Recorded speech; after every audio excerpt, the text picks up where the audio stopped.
আসসালামু আলাইকুম ওয়া রাহমাতুল্লাহি ওয়া বারাকাতুহু।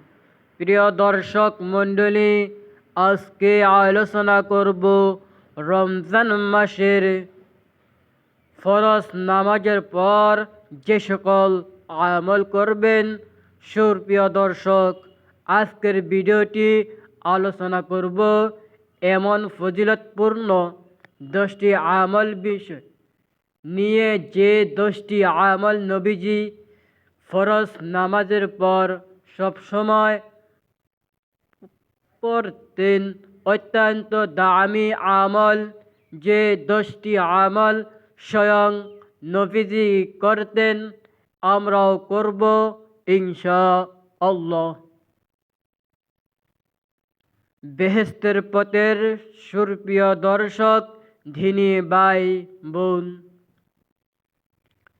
1 নম্বরে আপনারা জীবন পরিবর্তন হবে, জীবনের সমস্ত গুনাহ মাফ হবে।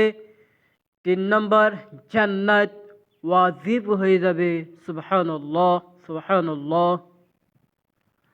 4 নম্বর, গায়বী সাহায্য পাবেন। 5 নম্বর, দোয়া কবুল হবে। 6 নম্বর, আশা পূরণ হবে ও রিজিক বৃদ্ধি হবে ইনশাআল্লাহ, ইনশাআল্লাহ। দুশ্চিন্তা, হতাশ, পেরেশানি, দুঃখ, কষ্ট, সকল সমস্যা দূর হবে ইনশাআল্লাহ। দূর করবেন যিনি, তিনি কে? তিনি হচ্ছেন আপনাদের সকলের পরিচিত মানুষ, আল্লাহ। বেহেশতের পথের সুপ্রিয় দর্শক, যদি না জেনে থাকেন তাহলে আজকের এই ভিডিওটি অবশ্যই আপনার জন্য। ভিডিওতে একটি লাইক দিয়ে ও একটি কমেন্ট করে দিয়ে যাবেন। আলহামদুলিল্লাহ লিখে দেখতে থাকুন।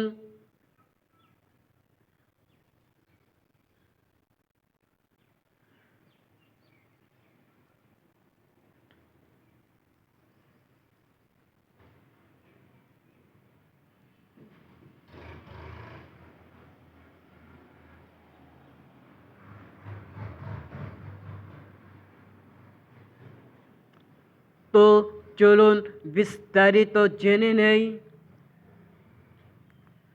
মুমিনের প্রতি কাজ ও মুহূর্ত, আমল ও ইবাদত যখন সব কিছু আল্লাহর হুকুম ও রাসূল করিম সাল্লাল্লাহু আলাইহি ওয়াসাল্লামের সুন্নত অনুযায়ী হয়, তখন সব কিছু ইবাদতে পরিণতি হয় এবং সওয়াবের যোগ্য হয়। আল্লাহ তাআলা বান্দার জন্য এর সব কিছু পূর্ণময় করে দেন। অন্য সব কিছুর মতো প্রত্যেক নামাজের পর কিছু আমল রহিয়াছে। আমলগুলো করলে বান্দার জীবন সুন্দর, বরকতময় ও সুকঞ্জ হয়। আল্লাহর রাসূল সাল্লাল্লাহু আলাইহি ওয়াসাল্লাম বলেছেন, প্রত্যেক ফরজ নামাজের শেষে কিছু দোয়া আছে, যে ব্যক্তি ওইগুলো পড়ে বা কাজে লাগায় সে কখনো ক্ষতিগ্রস্ত হয় না। সহিহ মুসলিম হাদিস 1237। ফরজ সালাতের পর রাসূল করিম সাল্লাল্লাহু আলাইহি ওয়াসাল্লাম বিভিন্ন দোয়া ও আমল করতেন। সাহাবা ইকরাম তা করতে উদ্বুদ্ধ করতেন। ক্ষেত্রে বিশেষ নির্দেশন করতেন। 1 নম্বর আমল হলো সালাম ফিরানোর পরে কিছুটা শব্দে একবার আল্লাহু আকবার, আল্লাহু আকবার বলে। আব্দুল্লাহ ইবনে আব্বাস রাদিয়াল্লাহু তাআলা আনহু থেকে বর্ণিত তিনি বলেন, আমি তাকবীর আল্লাহু আকবার বলতাম। সাউবান রহমাতুল্লাহ আলাইহি থেকে বর্ণিত তিনি বলেন, রাসূল করিম সাল্লাল্লাহু আলাইহি ওয়াসাল্লাম যখন তার সালাত শেষ করতেন তিনবার ইস্তিগফার করতেন, আস্তাগফিরুল্লাহ, আস্তাগফিরুল্লাহ, আস্তাগফিরুল্লাহ। এই আস্তাগফিরুল্লাহ তিনবার পড়তেন। 3 নম্বর আমল হলো প্রত্যেক ফরজ নামাজের পর একবার বলা, আল্লাহুম্মা আনতাস সালাম ওয়া মিনকাস সালাম তাবারাকতা ইয়া যাল জালালি ওয়াল ইকরাম। অর্থ, হে আল্লাহ, তুমি শান্তিদাতা এবং তোমার পক্ষ থেকে শান্তি আসে, তুমি বরকতময়, হে মহোৎসব ও সম্মানের অধিকারী।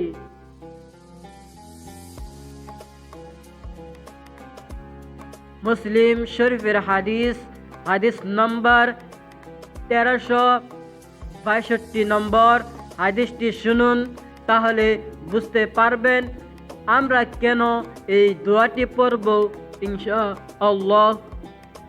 সাউবান রহমাতুল্লাহ আলাইহি থেকে বর্ণিত, রাসূল করিম সাল্লাল্লাহু আলাইহি ওয়াসাল্লাম যখন তার সালাত শেষ করে তিনি এই দোয়াটি পড়তেন।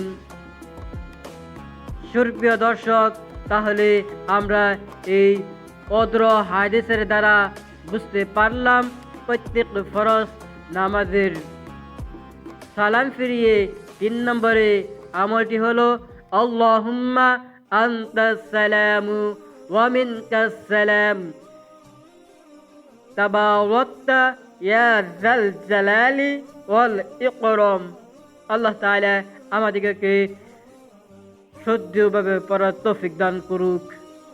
4 নম্বরে আমল হলো প্রত্যেক ফরজ নামাজের পর একবার বলা, আল্লাহুম্মা আইন্নি আলা যিকরিকা ওয়া শুকরিকা ওয়া হুসনি ইবাদাতি।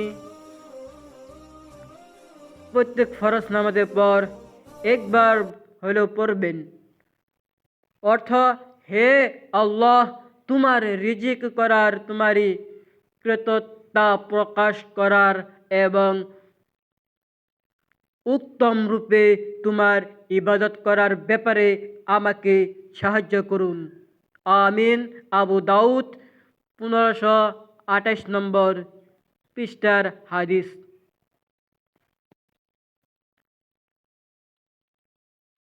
বেহেশতের পথের সুপ্রিয় দর্শক, তাহলে আমরা এই অদ্র হাদিসের দ্বারা বুঝতে পারলাম প্রত্যেক ফরজ নামাজের পর সালাম ফিরিয়ে 4 নম্বরে আল্লাহুম্মা আইন্নি আলা যিকরিকা ওয়া শুকরিকা ওয়া হুসনি ইবাদাতিক। আল্লাহ তাআলা আমাদেরকে পড়ার জন্য তৌফিক দান করুন। আল্লাহুম্মা আমিন।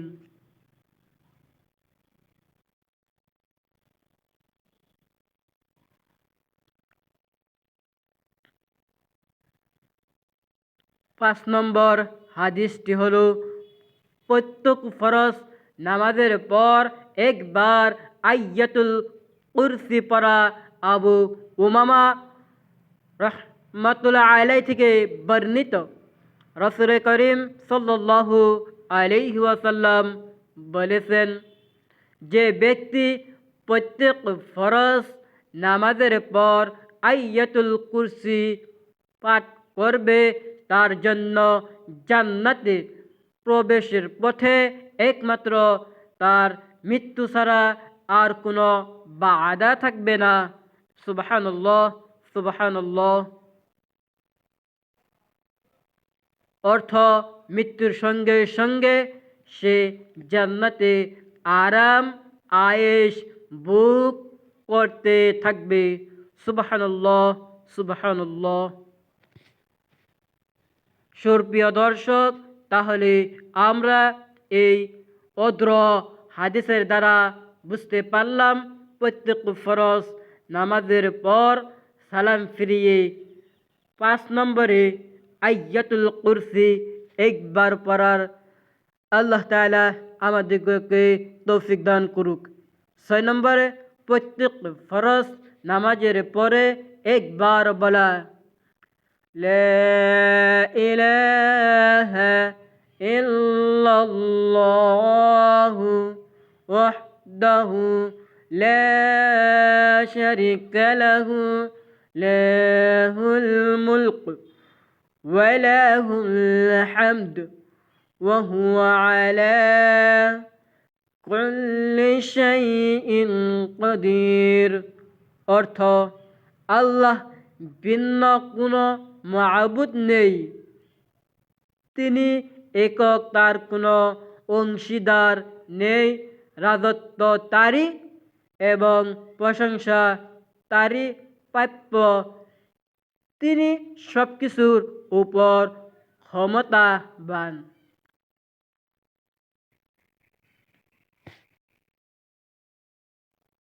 মুগিরা ইবনু উবা রহমতুল্লাহ আলাই থেকে মুআবিয়া রহমতুল্লাহ আলাইকে লিখে পাঠান যে রাসূল করিম সাল্লাল্লাহু আলাইহি ওয়াসাল্লাম সালাত শেষে সালাম ফিরিয়ে এই দোয়া পড়তেন।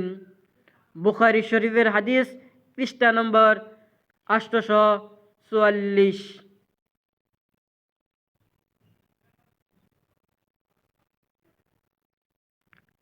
সুপ্রিয় দর্শক, তাহলে আমরা এই অদ্র হাদিসের দ্বারা বুঝতে পারলাম প্রত্যেক ফরজ নামাজের সালাম ফিরিয়ে 6 নম্বরে লা ইলাহা ইল্লাল্লাহু ওয়াহদাহু লা শারিকা লাহু লাহুল মুলক ওয়া লাহুল হামদ وهو على كل شيء قدير। এটা খুবই পড়া দরকার। আল্লাহ তাআলা আমাদেরকে তৌফিক দান করুক। 7 নম্বর আমল হলো প্রত্যেক ফরজ নামাজের পর 3 তাসবিহ আমল করা। রাসূল করিম সাল্লাল্লাহু আলাইহি ওয়াসাল্লাম বলেছেন, যে ব্যক্তি প্রত্যেক ফরজ নামাজের পর 33 বার সুবহানাল্লাহ, 33 বার আলহামদুলিল্লাহ, 33 বার আল্লাহু আকবার বলবে, তার গুনাহ সমুদ্রের ফেনা পরিমাণ হলেও আল্লাহ রাব্বুল আলামিন ক্ষমা করে দেওয়া হবে। মুসলিম শরীফের হাদিস, হাদিস নম্বর পৃষ্ঠা 1384। সুপ্রিয় দর্শক, তাহলে আমরা এই অদ্র হাদিসের দ্বারা বুঝতে পারলাম প্রত্যেক ফরজ নামাজের সালাম ফিরিয়ে 33 বার সুবহানাল্লাহ, 33 বার আলহামদুলিল্লাহ, 34 বার আল্লাহু আকবার পড়া খুবই দরকার। আল্লাহ তাআলা আমাদেরকে পড়ার জন্য তৌফিক দান করুন। 8 নম্বর হাদিস, প্রত্যেক ফরজ নামাজের পর রাসূল করিম সাল্লাল্লাহু আলাইহি ওয়াসাল্লাম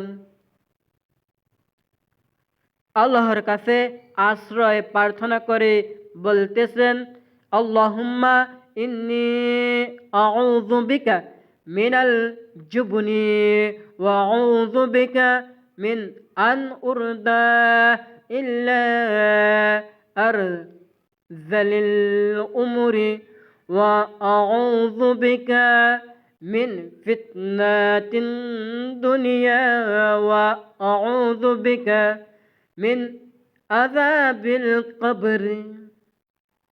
অর্থ, হে আল্লাহ, আমি বিড়ম্বতার বার্ধক্য, দুনিয়ার ফিতনা ও কবরের আযাব থেকে আপনার নিকট পানাহ চাই। বুখারী শরীফের হাদিস, হাদিস নম্বর পৃষ্ঠা 2664। 67 নম্বর পৃষ্ঠা। সুপ্রিয় দর্শক, তাহলে আমরা এই অদ্র হাদিসের দ্বারা বুঝতে পারলাম প্রত্যেক ফরজ নামাজের পর সালাম ফিরিয়ে 8 নম্বর হাদিসটি, আল্লাহুম্মা ইন্নী আউযু বিকা মিনাল জুবনি ওয়া আউযু বিকা মিন আন উরদা ইল্লা আরযালিল أمري وأعوذ بك من فتنة الدنيا وأعوذ بك من عذاب القبر। এই দোয়াটি আমাদেরকে পড়ার জন্য তৌফিক দান করুক, আল্লাহুম্মা আমিন। 9 নম্বর হাদিসটি হলো ফজরের নামাজের পর 100 বার সুবহানাল্লাহ ও 100 বার লা ইলাহা ইল্লাল্লাহ বলা। রাসূল করিম সাল্লাল্লাহু আলাইহি ওয়াসাল্লাম বলিয়াছেন, যে ব্যক্তি ফজর নামাজের পর 100 বার সুবহানাল্লাহ ও 100 বার লা ইলাহা ইল্লাল্লাহ পড়বে, তার পিছনের সমস্ত গুনাহ মাফ করে দেওয়া হবে। সুবহানাল্লাহ সুবহানাল্লাহ। যদি তার গুনাহ সমুদ্রের ফেনা পরিমাণ হয়, ইমাম নাসাই বিন রাত্রির।